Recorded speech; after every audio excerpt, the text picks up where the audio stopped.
Hello everyone, how's it going? I'm doing well. Full disclosure, I fully watched Yona of the Dawn because of Hawk.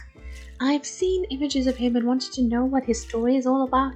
I have also heard that this is a good anime, and it is. I really enjoyed it, but primarily Hawk. No, mister, please don't go yet! I can't believe that handsome rogue just stopped my heart with a single smoldering look! Hey, I need to see how you did that! I didn't do anything. I'm used to getting this from pretty girls. My village back home is full of them. Yona of the Dawn has a classic feel to me which I really connected with. Reminds me of Rurouni Kenshin. It aired in 2015, which unbelievably was 10 years ago. So it is old, but the style and atmosphere feels like something older or from a different era almost. And I don't mean that as a negative or as a positive, it's just how it felt to me, and how it felt was good. I think it's a combination of the style, tone and setting. And I didn't expect it to be so much fun. It has some really funny moments. Amazing. Don't be impressed. So the White Dragon Warrior's no match for some little bugs. Shut up! I just don't like the idea of slimy, creepy, crawly things getting all over my body! My power was bestowed upon me, not by some human, but by the proud White Dragon. So show some respect, you mongrel. Look, another centipede. No! So one of the first things I'd like to say about Akatsuki no Yona is that Hawk is up there with Gojo and Lloyd Forger when it comes to a male character that is both gorgeous and a badass. Next thing is that his clothing is so beautiful, so elegant and masculine. And can we reset men's fashion so that it's more like this? How unfortunate that the world of fashion was dominated by the West instead of the East. Even the jewelry and accessories worn by the men, especially the men in the Wind Clan, is peak. I really liked it. So now I'm going to give a refresher on the plot of this anime because it is a decade old.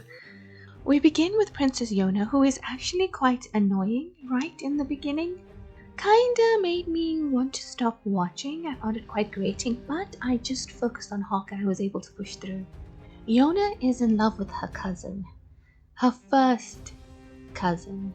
It's super weird, but it's a different time and a different circumstance, and that's just how royals be, so we're not going to focus on these Targaryen wives.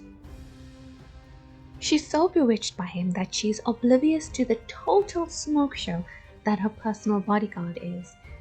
Soo-Won is a nice enough guy, kind and sweet and personable, except that's not the whole picture because he murders his uncle, the king, in order to seize the throne. So he successfully carried out a coup. Yona witnesses her first cousin and the love of her life so far murdering her father and is traumatized, admitting that she loved him this whole time. And he does tell her that he never thought of her that way and kind of always thought of her as a sister. So I wonder if that made the whole thing even worse, But now that she has mentioned that, the idea of marrying us doesn't seem to be entirely unappealing to him, and it occurs to him in this moment that he could have become the king simply by marrying her, but he also reveals that the king murdered his father, who is the king's brother, and so this is also a revenge thing, not just about seizing the throne because the country is in a shambles. And this revelation or accusation that the king murdered his brother is extra shocking and scandalous because he is extremely non-violent and peaceful to the point that it negatively affects the country. Now as all of this goes down, Yona runs away, and now that she's run away, all the guards are going after her and everybody's like, oh, now we have to kill her now, right? Because she knows what's happened. I don't think he really wanted to kill her, but now when he's out here with all of his conspirators, he has to kill her. But as Yona is about to be killed, Hawk arrives and saves her in the nick of time. And Hawk is also devastated to discover that King Il has been murdered and that he was killed by Soo-Won, who Hawk considers to be a very close friend, possibly his closest friend. After a brief altercation, Hawk flees the palace with Yona. And as you can imagine, she's devastated by this turn of events. The two of them are pursued by the enemy and those who want to take advantage of the situation. While fighting to keep her safe, Hawk is badly wounded and poisoned and is facing death. And it is when this is happening that Yona is able to dig deep and find her in a fire in order to stand up and protect him. But I do know that I shouldn't waste my time talking to you, an unprincipled fool! They then meet an oracle who tells her that she needs to find the 4 dragon warriors, as she is a descendant of the Crimson Warrior. You see her bright red hair? And these 4 dragon warriors are destined to serve her. Her ancestor, the Crimson Dragon, is the one who founded this whole kingdom in the first place. And it's just occurring to me literally as I'm recording this audio that Soo-Won, as her first cousin, is also a descendant of the Crimson Dragon. But I suppose because he doesn't have the red hair, it's not as strong with him as it is with her. Would the 4 dragon warriors be able to kill Soo-Won, as he is also a descendant of the Crimson Dragon? What a good reason to read the manga. Anyways, back to my original script. This brilliant and beautiful boy named Yoon heals Hawk's wounds and joins them on their journey. They find the white dragon first, and the dynamic between him and Hawk is endlessly amusing. All that hard work must have completely wore him out. Oh no. Well, rest in peace, White Snake. I'm still alive, We know. What's he doing? Suicide? Bet you feel guilty now, huh? I mean, this is all your fault. No, it can't be. Did I really drive him to this? You really ought to help your brother, White Snake. Just look how he's shivering. How is that my fault? Next they find the blue dragon, and this story was so well done and it broke my heart. When we discovered the white dragon, he's been kept in a village that adores and reveres him. But the blue dragon is reviled and ostracized, forced to wear a mask from the day of his birth. He's quiet, kind-hearted, and such a cutie pie. The flashback of his life with the previous blue dragon is some of the best writing in the show. Al resents his life and his abilities, but he has the responsibility of raising this child, his successor, the child who represents his own fading strength. He hates his life, longs for death, but what will happen to this boy when he dies? This little child who longs for friendship and affection, he can't really give it to him, but he wants to, but he's better than nothing. It's so tragic. I'm blind. I can't see anymore. Oh, finally I can die in peace! There isn't any power left in me! I can't feel it in my body now! I'm free to die at last! I'm human! I can die! What's that? A bell? Have you always worn one? No, I found it. I just thought it made a pretty sound. Forgive me. I have to go away. I'm so sorry.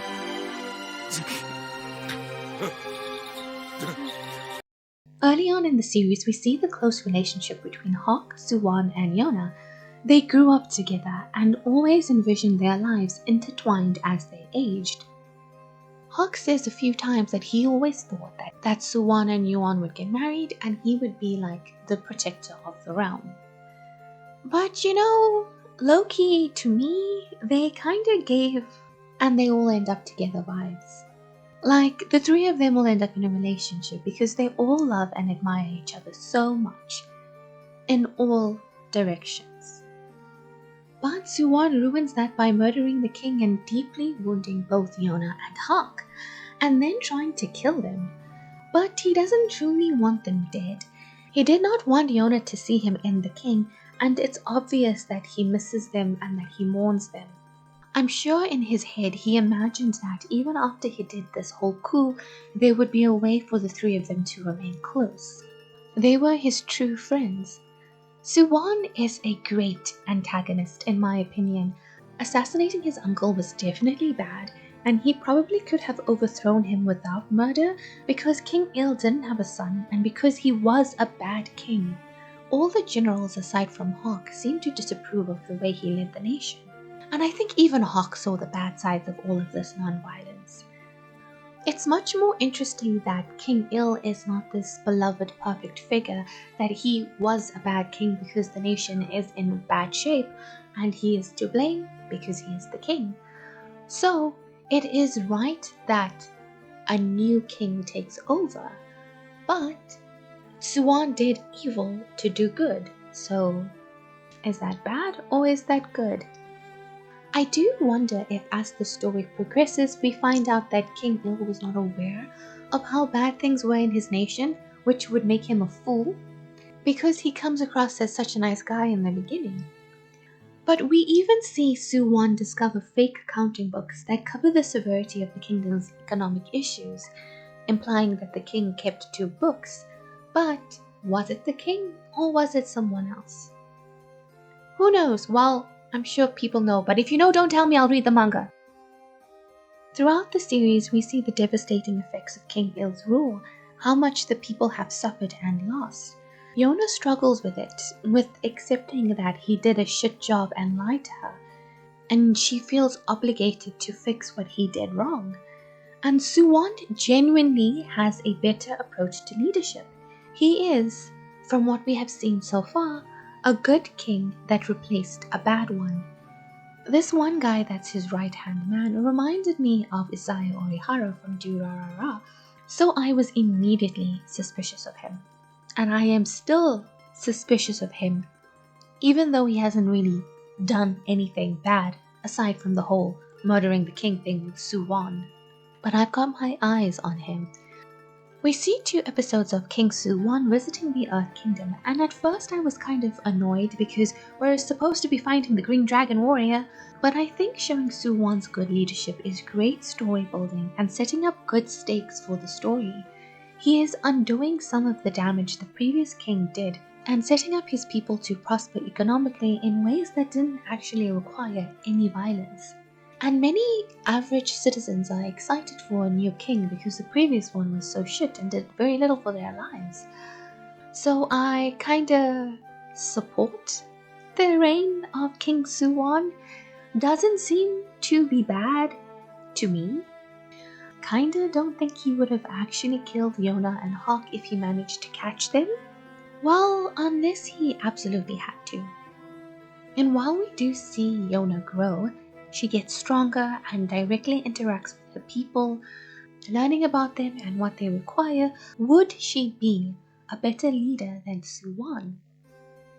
Low-key, I want all of them to just make up and be friends again, but no romantic relationship between the first cousins. Perhaps the problem is that I'm not as upset by Soo-Won's violent coup because the king was shit at the job. Maybe I'm too callous. And I'm not even a particular fan of Soo-Won, the character or the individual. It just, he doesn't seem bad for the kingdom so far. I really enjoyed the character of Hawk. I mean, not just the broad shoulders, blue eyes and slightly too long black hair, but his actual personality. You know, it occurs to me now that Hawk looks like Yato from Noragami, all grown up. And yes, I know Yato is like 1,000 years old.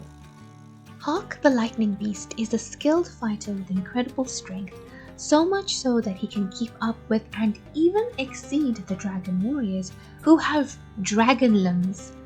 When they're stuck underground after an earthquake, he broke through the cave wall to get to Yona, and I feel that this was not sufficiently acknowledged and appreciated by the group in the moment.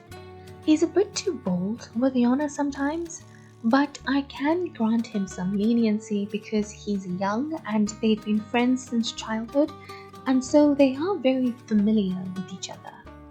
In the first couple of episodes, we see him struggle with everything that's happened while taking care of Yona. He can be uncertain at times and is very funny. Aside from the way he looks and sounds, he does feel like a young man. A little cheeky, sometimes big-headed, quite single-minded in his focus, and a sucker for the girl he has a crush on. Listen! I want you with me, Hawk! Stay by my side forever! But Princess, what are you saying? You're so spoiled. You're used to getting everything you want. Oh, crap. This situation is really annoying. I would like to see more of his feelings with regard to Soo-Won's betrayal. We explore more of Yona's complex feelings about it, but with him we don't get as much, though it is acknowledged by the show and the story that he is not talking about it. He is just clamping down, and if anyone ever brings it up, he shuts down and leaves. So I can just imagine the complex bubble of emotions going on underneath the surface with regards to his former best friend. Some hatred, some betrayal, some anger, some jealousy, some envy, confusion. Oh boy, just more and more reasons to read the manga. Christopher Sabat does an excellent job with the role, and I don't think I've really heard him be so funny in anything before. You remember me, now that I have your attention. Look, Princess, the view from here is breathtaking, isn't it? What? I've been rehearsing this speech all afternoon. How can you just ignore me like that? Were you talking? All I heard was a droning noise. And then there was the way he screamed when he found out the king had been killed by Soo-Won. He'll have no more fun. I sent that bastard to hell moments ago. You must have had too much to drink at the party. Even if you're joking, that's going too far.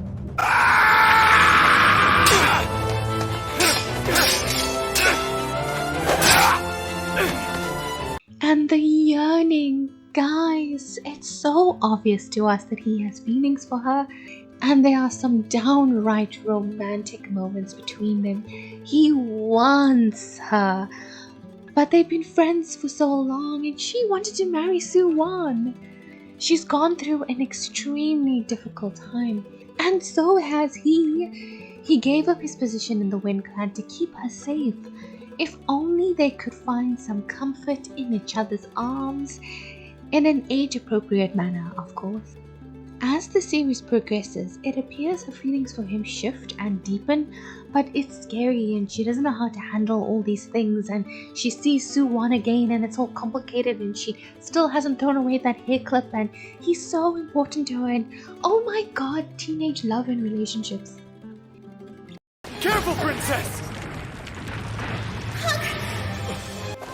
King Il, if you can hear me, please don't take her from me yet.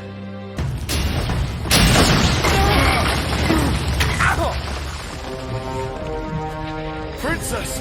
You're here!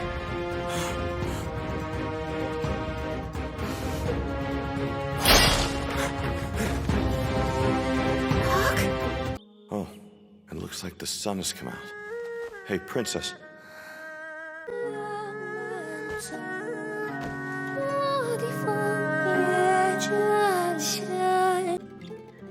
Now, of course, I must talk about Yona, the titular main character. I think she's a great representation of a spoiled teenager in the beginning. In the first episode, she misses a national event because she couldn't decide what to wear. She's appropriately shocked and devastated by her first love murdering her dad and assuming the throne. I don't connect completely with how difficult she finds it to get rid of the hair clip, that at the end of the season she still hasn't thrown away that hairpin that he gave to her. And it just feels to me that murdering your dad would be enough to kill romantic feelings.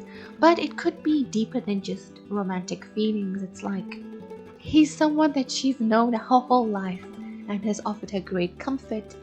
So that relationship is more than just romantic feelings, right? I appreciate the pace of her growth. At the beginning, she struggles to keep up with Hawk, which makes sense because she's never even left the palace. The way she's constantly holding the hairpin in the first couple of episodes shows how precious Soo-Won was to her and how she struggles to reorient herself after shit hit the fan in such a fantastic manner. She desperately wishes this was not her reality. Even though it's impossible for her to go back, she longs to do just that, longs for everything to be different. And when she's really faced with the reality and the very real possibility that Hawk, the only person she has left, might die for because she's unable to protect herself, she's able to become more than she ever was before. Cuts her hair, picks up a bow, and steadily works to becoming a capable and useful person in her new circumstances. She does get the, oh my god, her spirit is so amazing and strong treatment, but that's just how it is for the main character of an anime, especially when your name is in the title. Her character reaches a peak where she fires an arrow right to the heart of a corrupt human trafficker, and the whole framing of the moment was straight up cool. I loved seeing her have such an epic, badass, cold-hearted scene. It serves as the perfect conclusion to the debate around violence. We see Yona consistently training with the bow, slowly improving. Hawk is very straightforward and tells her that she should only train with a weapon if she's able to use it on someone, to fire at a person and end their life. And if she does that, she's going against her father's wishes for her. So when she ends the corrupt official, she is stepping onto her own path, one that is separate from her father's. It's a waiting moment and a great conclusion to the "can I live by my father's morals?" debate that's been going on for her. The moment was epic and deserved a great character arc. Unfortunately, we didn't get to see her really deal with that, with ending a life, because Soo-Won showed up and I actually gasped at the reveal. I did not expect them to bump into each other.